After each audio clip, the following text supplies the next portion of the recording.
Hello there. Dame Jacinda Ardern said that the next generation's nuclear-free moment is going to be around climate change. But what's actually been happening in Parliament to work on that particular issue? That's what we're going to be looking at this week in the Public Gallery. Climate change is one of those topics that a lot of people get a bit upset and angry about. I don't know whether or not they feel like they are being blamed for it, or if they don't believe it, or there's a whole bunch of people who just get very upset when it comes to climate change. But we live in a world where man-made climate change seems pretty obvious to a large chunk of people, and generally the younger that you get, the more obvious it is that that is what is causing the issues. 2023 has been a pretty horrific year in terms of climate change related environmental issues. This year we saw the hottest temperatures on average for a month in Phoenix, Arizona of 40 degrees. 40 degrees a day Celsius for one city. In fact, July 2023 is the hottest month on record ever recorded on the entire planet. That's pretty extreme. We're seeing drought levels in Europe that haven't been seen since the 1600s, and Aotearoa isn't exempt from this.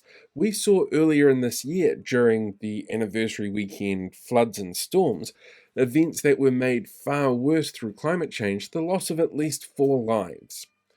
4 people. Cyclone Gabriel, when it hit in February, that was made worse by climate change, and that saw the loss of at least 11 lives, and one that was indirect and one person that's still considered missing. That's a lot of human cost for climate change, and we're now at a point where it feels kind of like we've fallen over the edge of the map a little bit, and everything we do is being made up, and we're trying to work out what comes next. When it comes to policy, though, and politics, this is where climate change activists get most frustrated. Because while I'm sure that they would like fast, sweeping changes to make sure that we do everything we can to save ourselves, that's not how Parliament works, and it's been a cause of frustration for a few parties, like the Greens, for example, which has seen regular issues crop up and regular attacks on the leadership of James Shaw because he's just not doing enough for some of their more out there activist members. But he's working within the system that we've got and the system that he's a part of. And he's had some successes. 2023 actually has the lowest level of greenhouse gas emissions from New Zealand ever recorded in the last 20 years. But it's going down. It's going in the right direction.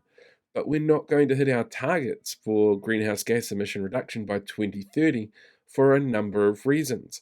And then on top of that, you've got policies coming out from different parties this week about more roads and getting rid of public transport, and there's a lot of stuff there that for people who are most concerned about climate action, it feels like an attack. So this week we're going to be sitting down with Kelly and Dan and talking to them around climate. Both have really unique perspectives on this. Kelly actually works in an area that focuses on climate action. Dan, as an electrician, has started to see a growth in things like renewable energy sources being used in people's homes and what that means for people. But at the same time, they both have their own unique perspectives around what needs to be done, when it needs to be done. One of the other things I want you to take on board when we go into this conversation is the polling information. Not about who's going to vote for what, but how people actually perceive climate change. We've actually seen a perceptible shift in how people view climate change from 10 to 15 years ago, where it was this is something we can avoid, to now where most people would just like to find ways to mitigate living with it. Living with climate change. And that's a pretty big, bold statement. So let's have a chat to our panel and find out what their viewpoints are on climate change. Is it actually our nuclear-free moment? First though, let's have a quick look at the history around climate change because it's quite fascinating. As far back as the time of Aristotle, there was actually beliefs put forward that men could change the climate in small areas. And they used examples like draining swamps and how that reacts and changes to climate from draining small areas as the examples that they used. But nearly 200 years ago, a scientist actually put forward the theory that aerosol pollutants were being mixed up with hydrogen atoms and getting caught in our atmosphere, seeing an increase in infrared radiation being captured within the Earth. 200 years. But it wasn't until 1896 that a scientist actually put forward a hypothesis with measurements around times, dates, the amount of carbon dioxide that we were seeing in the air and the levels of it increasing, along with the temperature rising around the world, that we started to get real data sets that could be used to show that man-made climate change was a really big issue. As technology has advanced through the last 150 years, though, we've been able to get more and more information about exactly what's happening. It wasn't really until the 1980s to the 1990s that the idea of global warming was really identified as the after effect from climate change to the way that we had pumped aerosols and pollutants into the atmosphere. And for a while there, scientists were actually divided as to whether or not this particular greenhouse gas creation was going to cool the Earth or warm it. And that's where the term climate change comes from. Now we've got more information and it's quite clearly obvious that what it's doing is warming the planet as carbon dioxide and greenhouse gases get stuck in the atmosphere. There were originally plans to do things like increase the amount of hydrogen in the atmosphere to try and disperse that. It turned out to be futile. That's not how it works. We're still constantly learning more and more about the human effects on the environment.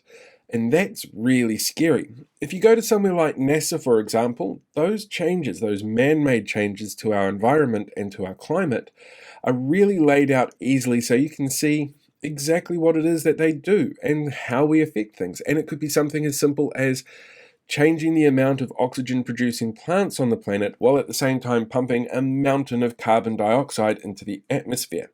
So moves to increase carbon dioxide output, like National's plan to increase the size of motorways and add new roads of significance, will ultimately have an effect of putting more pollutants in the air, long before we get to a point where electric cars apparently mitigate everything. Man-made climate change is one of those things that is big and scary, and we've had lots of warning and lots of naysayers about it. But most people understand that there's definitely an effect on the climate that human endeavour has created for the last 200 years from the Industrial Revolution to today, which means, well, this is all our own fault, which is really problematic. But of course, there's also natural cycles of climate involved as well. So one of the first things I wanted to ask both Daniel and Kelly this week was whether or not they believed man-made climate change was a mitigating factor in what we see today and how our temperatures are rising and everything that's going on. Yeah, I believe we've contributed to it, but there is a natural cycle over the millennia of up and down. But we've certainly sped it up. Well, I believe that climate change is a natural process, has always happened, will always happen, but I also believe that human activities are exacerbating it, exacerbating the intensity of it and the speed at which change is happening. The science is really clear on this one. Humans have had an effect on the environment around us and on the climate that holds the planet together. On average, between 1880 and 1980, we saw a temperature increase of 0.08 degrees Celsius for the global temperatures. From the 1980s onwards, that more than doubled to 0.18 degrees Celsius. That's huge. And a temperature change like that has huge, far-reaching effects that we don't necessarily understand personally on a one-on-one level. Like, it can change the way that water moves in oceans. And the ocean currents are really important for a huge number of reasons, like making sure that oxygen gets moved around in the atmosphere, or where clouds are going to go, how that affects weather patterns, and how things like food sources are going to move in temperatures that change. There's so much nuance to this. It's really hard to get your head around just how big a picture it is. Now, there's a really fascinating outlook, though, that this has brought on with people when it comes to our politics, because most people now agree, yes, climate change is here and we've got to do something about it. But there's almost a line being drawn between, do we do what we can to fight it, or do we do what we can to adapt? Research that the National Party actually undertook in terms of what their audience wanted and what their voters wanted was climate policies that focused really specifically on adaptation, They think it's too late to do anything about it. It's too late to stop what's going on. So we need to learn to live with it. And that's a very hard thing to argue against when, personally, I've had 3 or 4 floods this year that have almost kicked me out of my house because of what's been going on. And I am by no means in the worst case scenario here. So I asked our panel members really specifically, is it time to adapt? Is that what policy needs to focus on? Or is it time to fight harder and see what we can do to reverse the issues? Well, I'd like to think both, but I don't feel as if we're doing enough to mitigate. Look, climate change and the crisis is already here. It's not going away. It's going to get worse. I don't think we're doing enough to make sure that we're resilient and that we can function and that food supplies can still happen as these extreme events still will continue to happen. We're certainly not doing enough, and not doing enough in terms of stop banks. We're not doing enough in terms of not building houses in stupid places. And I'm quite frustrated by the lack of that, because actually a lot of the solutions that could be put in place to make us more resilient in the face of climate change are things that make our life better anyway. There'll never be a waste of money to make a city more livable and accessible and for communities to be more connected. So extremely frustrated that that doesn't happen. Well, there's certainly things we need to do. Like, I think, yeah, in a way we're too late, but certainly reducing, I was going to say carbon footprint, but that's not the right word. Reducing waste, anything we can do to reduce climate change, whether it's recycling or any mitigating the effects. So if the feedback that's coming in for the political parties is telling them that people want to learn about adaptation policies that focus on adaptation, what exactly has been promised so far? Now, at this point in time of recording, which is very early August, we're seeing policies being thrown out left, right and centre from all of the political parties, and some of them haven't released policies around the environment yet. And so it's definitely something to take a look at a little bit closer to the time. But what we do have is a pretty clear line between left-leaning and right-leaning politics in terms of where they prioritise environmental policies. So the Green Party has a very strong focus on that for very obvious reasons. But even on the Labour Party policy page, the environment is the third on their listing of policy protocols that they want to focus on. But on the other hand, ACT has it right down the bottom of their list of policies, and it includes little changes like reducing MPs' flights by 25% and stopping companies from being able to dump waste directly into rivers. And that's not a bad policy at all. The National Party, however, has very little in terms of policy, and they're the ones that have done the work around what it is that voters want to hear around environmental policy. What they do have is wanting to focus on things like cleaner, greener electricity production through solar and through wind, and trying to promote people to use electric cars, while at the same time pulling back a whole bunch of regulations on the agriculture industry. And the agriculture industry makes up 50% of all greenhouse gas emissions in this country. So rolling back those regulations, that could have a really negative knock-on effect to what happens with our environment. I think, look, I mean, we have things in place now which are supposed to be non-partisan or bipartisan, whatever they want to call it. But ultimately, I think every decision that we make for what we invest money in should go through a climate lens. So one of the things, like for example here in Kirikiriroa, every decision the council make has to go through a lens, through a few different lenses, and one of those is climate. I think that should be the same for central government. For example, National made an announcement around billions and billions of dollars in roading. So what's the impact of that on climate, and why isn't that something that is being discussed more? I know that they are looking at it from an economic point of view. Well, that's the way they said it's more productive if you've got the roads and all of that. It's just complete bullshit. And also, if you're thinking long term, what is the impact of putting all that money, which actually they're budgeted way under what even Waka Kotahi said, but you're putting all that money into the roading system. If we're serious about changing the way that we live our lives, we need to be investing in other things. So there's the loss of the money that could be spent on other things, but there's also the damage that's done by the decision that's made too. Like, well, if they're saying, I'd get put off by a party if they're saying real dumb things around climate. Like, if they were saying they had some great policies, but said climate change didn't exist and we don't need to do anything. Well, no, they'd lose my vote, kind of thing. But everyone's kind of basically 80% of what they're offering regarding climate change is the same thing. Their approach to electric cars is wrong. There, I said it. The carbon footprint of the manufacturing is quite high. If they want to reduce energy use, they need to look at solar. We get plenty of sun. We can produce solar in this country to reduce the need to burn coal in some of our power plants, because we do.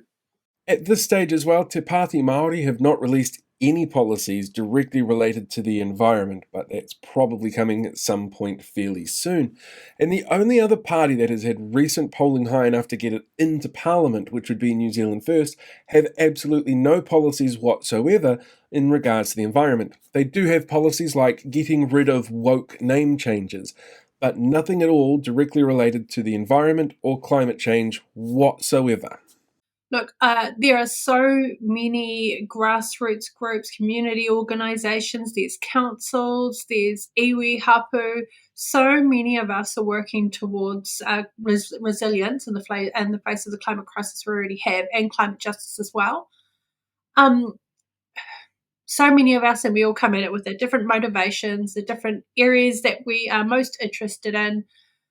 But what I would recommend, and I guess the way that I know if a group is particularly impactful, is if they look like raging activists and radicals, pick them. Because I think at the moment it's too far gone for us to just be tinkering. If you're tinkering with things like recycling, you're not helping. It needs to be systemic change. It needs to be looking at the way that we invest in things. It needs to be in the way that we have decision making for how cities are built. We just can't focus on the individual stuff like, did this person and look, transport emissions is huge, but fixating on whether or not somebody decides to take a car or not to work for climate action is fine, but we actually need to be focused on much bigger picture thinking than that. It can't be about the individual, it has to be about systemic change. One of the more common arguments against doing very much to fight climate change is actually the size of the country. Aotearoa is a small island nation at the bottom of the world. What kind of impact could it actually have on fixing things? And it's kind of understandable when you look on a global scale exactly where we fit in. We make about 0.09% of all greenhouse gas emissions anywhere in the world. That puts us on par with Switzerland, which is about the same. Our neighbours in the West Island, Australia, they make about 10 times as much as we do in terms of total mass of global emissions. China makes up 32% of all global emissions of greenhouse gases, and that's because of their late-stage industrialization. But China also has the largest massive infrastructure projects going on anywhere in the world around renewable energy sources, and it's really fascinating to see what some of their statistics are. While 1 in 6 new cars in this country that are registered are electric cars, it's 25 to 30% in China.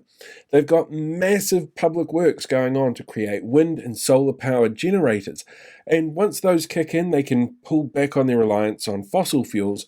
So they're hoping to have a maximum peak in 2030, by which time the rest of the world, which has signed the Paris Climate Accord, is hoping to have reduced their emissions to 50% of their 2005 output. It's ambitious and massive. And there's often going to be people who sit there going, well, we can't make a difference. But for many, that difference starts at home. If lots of people are doing little changes, perhaps that will make a difference. Dan works as an electrician, and one of the areas that he's seen growing has been solar panels, because there's a couple of different ways that this can help you out. The big one, though, is how it can affect your bills. People seem to be getting it to reduce their power, but also they've loaded their house up more. So we just finished the install at the moment, and they've just got sort of standard house. They've got 3 kids, mother-in-law, in a separate cabin, and they're just like, how can we reduce our costs? They're seen as an investment, because the cost of power is going up, and also you get some benefit of the power they don't use during the day, they sell back to the grid. So you can get batteries and store it, and then you use it overnight. But then also, even with batteries, your excess that you generate, if you're not using it or not charging batteries, it'll be sold back to the grid. But it's not a 1-to-1 ratio. You pay anywhere from 10 to 17 cents a unit, and you pay, I think it's 25 to 35% per unit. Oh, look, there's so much, and look, I work in this space. I've been in it for maybe 6 or 7 years. At this point in time, I should feel hope. I know we need to feel hope, but I feel really cynical. And I feel let down by people who should be making decisions for the betterment of all of us. And I've been sort of reflecting on why it is that there's a cognitive dissonance around. People know we have a climate crisis. They know the things they need to do, but do we do them? Not so much. So what's with that? What's with that dissonance? And part of me wonders if it's because we don't know what the future could look like if we were living carbon neutral or future. What does that look like? We can't envisage what it looks like to grow our own food and to look after our own communities. And sometimes the fear of the unknown causes inaction. And I feel like that might be part of the reason why so many people are just living the same, or doing the odd tweaks like recycling and patting themselves on the back, but not doing the hard shifts that we need to do. Life will be better if we can do those things, but we seem stuck in a period of inaction. When it comes to creating policy around climate change, there are actually a number of factors that do make it surprisingly difficult. There's a whole bunch of excuses that can be made, like we're a tiny little country in the middle of nowhere, or an individual doing the recycling isn't going to make a difference. But when it comes to actual policy creation, well, that's a lot more complicated. The Harvard Business Review actually did a great big report on this a couple of years ago, just before the pandemic hit, wanting to look specifically into why people found it really hard to sort of work around climate change and to get in their head just how important an element it is. And it came up with 5 really fascinating things to look at as to why people just kind of ignored it or chose not to get on there. The first one is something called temporal discounting. Basically, I can't understand what's going to happen to me in the future, so what's the point of dealing with it now?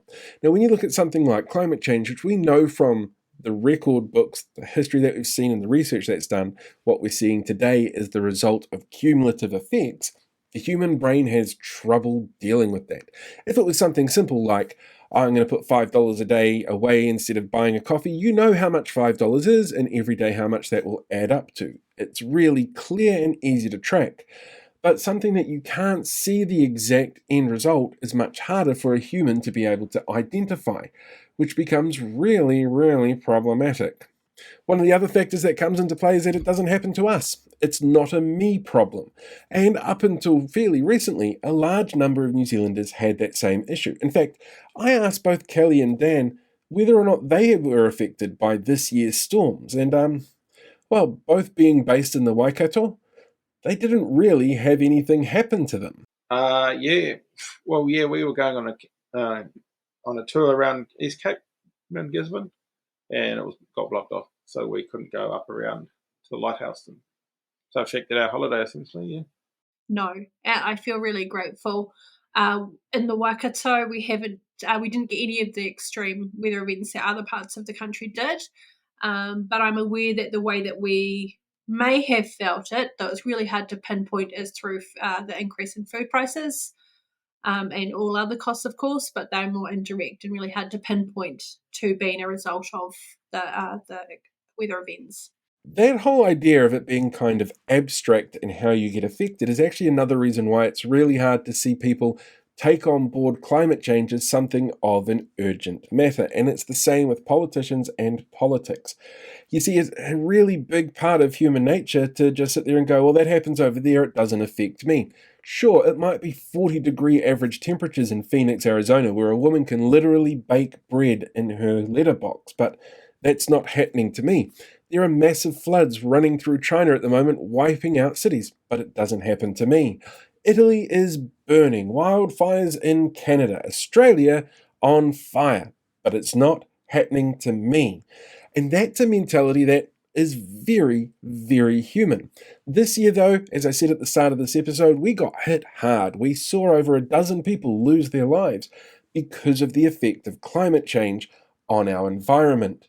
And it's just going to get worse, which makes things really complicated for the next thing that Harvard reckons you should watch out for, and that's the fact that we can't tell what the future is going to look like. If you sit back and watch a movie from the 60s and their idea as to what 2023 is going to look like, it will be completely different to what's actually here. And it makes it really hard for us as a species and as individuals to plan ahead that far, particularly when you're dealing with something that has a cumulative effect, like climate change or fighting climate change. It becomes really difficult for us to understand and process how what we're doing now is going to have a bigger effect overall on the future. It's not like we're having a light bulb moment where suddenly everything makes sense and we've changed the future. I put the recycling out this week and that's just a little bit less waste in a landfill, hopefully. These are really complicated issues, and they can be really draining at times. In fact, it's possible to lose hope, even for somebody like Kelly, who works at GoEco, who works at an organization whose job is to get people thinking about the environment and climate change. It's easy for somebody like her to lose hope. Oh, look, there's so much, and look, I work in this space. I've been in it for maybe 6 or 7 years. At this point in time, I should feel hope. I know we need to feel hope, but I feel really cynical. And I feel let down by people who should be making decisions for the betterment of all of us. And I've been sort of reflecting on why it is that there's a cognitive dissonance around. People know we have a climate crisis. They know the things they need to do, but do we do them? Not so much. So what's with that? What's with that dissonance? And part of me wonders if it's because we don't know what the future could look like if we were living a carbon neutral or future. What does that look like? We can't envisage what it looks like to grow our own food and to look after our own communities.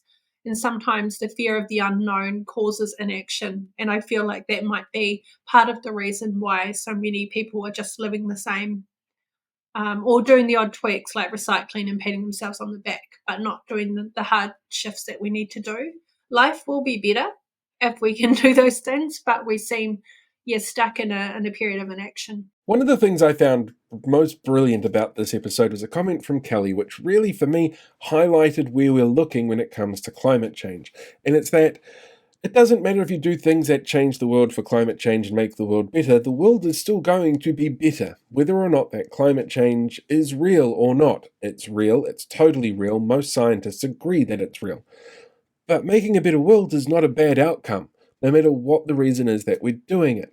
When it comes to climate change and the environment, we have seen directly in this country exactly how bad it can be, and we've only had a taste of it.